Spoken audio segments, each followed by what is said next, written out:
আমার যে অডিয়েন্স, আমার যে টার্গেটেড অডিয়েন্স, এই টার্গেটেড অডিয়েন্সকে আমি টার্গেট করতে পারতেছি, আমার মতো আরো 500 জন বিজনেস ওনার যারা তারাও টার্গেট করতে পারতেছে। কিন্তু আমি এবং আমার মতো আরো 500 জন বিজনেস ওনার যারা, এদের টার্গেটের পিছনে ওই টার্গেট অডিয়েন্স কার কি প্রোডাক্ট কিনবে, কি সার্ভিস নেবে, কি কিনবে, এটা নির্ভর করে দেয় ওই ক্লায়েন্টের বা ওই টার্গেট অডিয়েন্সের ক্রিয়েটিভের উপরে। সে কি দেখতেছে, তার কোন জিনিসটা দেখতে ভালো লাগছে সেটার উপরে ভিত্তি করবে।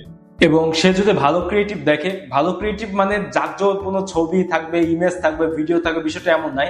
জাঁকজমকপূর্ণ মানে সে যেটা দেখতে ভালোবাসে, সে যেটা দেখে, ওই টার্গেটকে অনুযায়ী যে ক্লায়েন্ট আছে বা যে বিজনেস ওনার রয়েছে তারা যে ধরনের সার্ভিস দিয়ে থাকে, ওই সার্ভিসের সাথে যদি ক্লায়েন্টের পারফেক্ট ডিল হয়ে যায়, তাহলে ওই ক্লায়েন্টটা ওই বিজনেস ওনারের কাছ থেকে সার্ভিস নিয়ে থাকবে। এবং ওই ক্রিয়েটিভিটি যত বেশি হবে, ওই কোম্পানি ওই ক্লায়েন্টকে বা ওই কাস্টমারকে পাওয়ার সম্ভাবনা বা কনভার্ট হওয়ার সম্ভাবনা সব থেকে বেশি হাই হবে। এখন কেউ জানে না কোন ক্রিয়েটিভ কোন কাস্টমারের সাথে সব থেকে বেশি যাবে, তো এটা প্রেডিক্ট করার কিছু রুলস আছে, বাট অ্যাকচুয়াল কোনো আসলে মাধ্যম নাই।